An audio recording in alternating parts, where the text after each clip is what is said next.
กับสบายดีพ่อแม่พี่น้องเมื่อสกูสคนมื้อนี้ก็มาพบกับอาเตียนไลฟ์สไตล์อีกคือเก่าเด้อพี่น้องเด้อมื้อนี้ก็สิพาพี่น้องเนาะมาใช้ชีวิตแบบ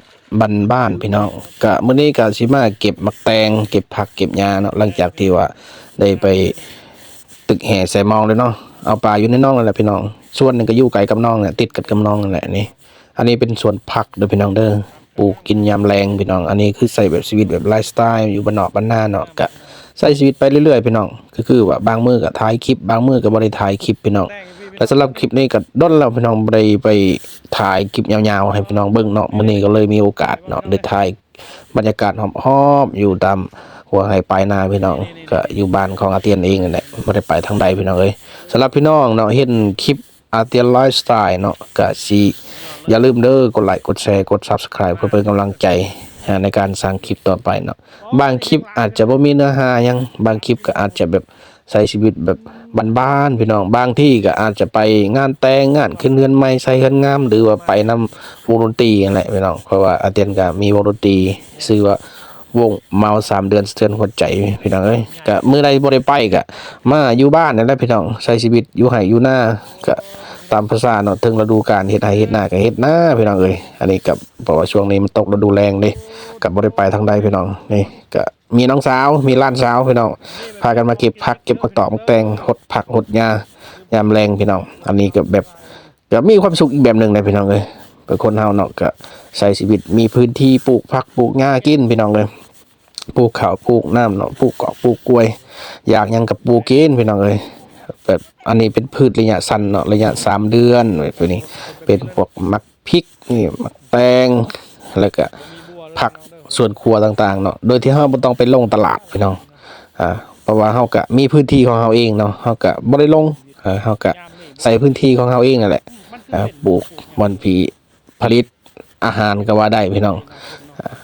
เป็นพวกอาหารการกินธรรมชาติก็จะมีกบมีเขียดมีปูปลาหน้าน้ำอย่างเฮาก็เลี้ยงไว้กินเนาะไก่กาจังซี่เฮาก็เลี้ยงไว้มื้อใดเฮาบ่มีเฮาก็จับมาเฮ็ดเป็นอาหารก็ได้พี่น้องมื้อใดเฮาอยากกินอาหารในเมืองเฮาก็ซื้อมาพี่น้องเอ้ยอันนี้ก็ดีบางทีเฮาก็บ่ได้ซื้ออันนี้ก็เป็นอีกแบบนึงพี่น้องเอ้ยใช้ชีวิตแบบบ้านๆบ่ต้องไปดิ้นรนหยังหลายพี่น้องเอ้ยคนเฮานี่น่ะสิมีความสุขนี่มันบ่จำเป็นจะว่ามีเงินหลายพี่น้องถึงจะมีเงินหลายเจ้าก็บ่มีความสุขคือเก่าเพราะว่าบางทีเงินนะเฮาได้มาแบบใดเฮาก็ยังบ่ฮู้เนาะความเดือดร้อนของเงินแต่ว่ามีหันดีที่สุดพี่น้องมีเงินนะถ้าบ่มีก็เป็นทุกข์คือเก่าอันนี้เว้าเรื่องเงินเนาะถ้าว่าใช้เงินเป็นก็มันก็มีความสุขใช้บ่เป็นมันก็เดือดร้อนพี่น้องเว้าเรื่องเงินก็ดีโอ้ยบ่อยากเว้าเรื่องเงินเนาะสิมีหลายเท่าใดบางทีก็หมดไปเฮาใช้บ่เป็นเด้อันนี้ก็เอิ้นว่าใช้เงินบ่เป็นครับว่าบ่เป็นประโยชน์หยังทิ่มไปละล่ะนี่ปลูกผักปลูกหญ้ากินนี่ผักสอกผักซีผักสลอกผักสลัดประกอบผักกาดพี่น้องเอ้ยวนเวียนกันไปอยู่ในสวนผักนั่นแหละพี่น้องเพราะว่าถ่ายผักให้เบิ่งเด้ผักในก็งามเขียวดีพี่น้องเอ้ยคักนะเพราะว่าช่วงนี้มันเป็นช่วงฤดูแล้งเด้เฮาเก็บเกี่ยวข้าวนาปีกันแล้วไปผ่านไปหลายเดือนไว้แล้วช่วงนี้ก็เป็นช่วงเทศกาลหยังต่างๆสิเป็นงานดอกงานดองขึ้นเรือนใหม่ใส่เรือนงามสิงานบุญวัดต่างๆเนาะบางทีเฮาก็บ้านอยู่ไกลๆกันเฮาก็ไปบางทีเฮาก็บ่ได้ไปเฮาก็แล้วแต่บักเนาะพี่น้องอย่างนี้ก็หลานสาวมาเก็บผักนำอยากกินมักแตงก็มาเก็บผักเก็บหญ้านำกันเนาะบางทีจนเฮาบ่คิดอยากกินผักเนาะมันหลายเกินพี่น้องอันนี้คือส่วนหนึ่งในอยู่ในนาเนี่ยอยู่บ้านก็มีได้พี่น้องเอ้ยอยู่บ้านก็บักหลายๆนึงพี่น้องเอ้ยผักก็ดีบ่ได้ขายเลยบางทีก็แจกพี่แจกน้องอยู่นี่แหละเอามาเก็บกินเมื่อเพราะว่ามันหลายเขาปลูกหลายเนาะเตียนบ่ได้ปลูกผักปีนี้นะเตียนเองนะกับพวกน้องเคยหรือว่าแม่เนาะเราปลูกเขาก็ดูแลเนาะเตียนก็บ่ได้ไปปลูกผักปลูกหญ้าปีนี้ก็เลยว่าอยู่แบบง่ายๆแบบตามภาษาของคนโสดนั่นแหละถ้าลูกเอาเมียก็อาจจะปลูกนะพี่น้องเอ้ยคันบ่ปลูกเดี๋ยวไผสิปลูกให้กินเฮามีเมียเนาะเฮาก็ต้องได้ดูแลเมียเฮาเนาะเมียก็เปรียบเสมือนคือคู่ชีวิตคู่ใจพี่น้องสำหรับผู้ใดที่มีลูกมีเมียก็อย่าลืมเด้อพาลูกพาเมีย สร้างครอบครัวที่มีความสุขบ่แม่นว่าสิปล่อยปละละเลยให้เขามีความทุกข์บ่ได้นะพี่น้องเอ้ยอันนี้สำหรับคนมีเมียเนาะสำหรับคนที่มักกินเหล้ากินเบียร์เนาะมักไปหันไปนี่เนาะก็อย่าลืมรักษาสุขภาพเจ้าของเองเด้อย่าเมาหลายแต่ละมื้อก็เมาแปดๆเดี๋ยวก็บ่ได้เด้อพี่น้องเอ้ยกินก็กินพอประมาณเพิ่นว่านะพวกสายปาร์ตี้อย่างต่างๆเนาะนี่ก็หลายซุมื้อนี่โอ้ยมันหลายอย่างเนาะมันบ่ว่าแต่เหล้าแต่เบียร์แหละมันมีสิ่งมึนเมามาแบบใหม่เรื่อยๆพี่น้องอันตรายเด้ออันตรายต่อสุขภาพกินแล้วก็โอ้ยเมาหมดคืนแบบเต้นหมดคืนเนาะมันบางคนจะช็อกพอแล้วจนย่างเซ่พอแล้วอันนี้มันอันตรายต่อสุขภาพพี่น้องเฮามาเบิ่งวิธีการจัดการบริหารเนาะแบบบ้านๆก็คือว่าเฮามาเฮ็ดสวนผัก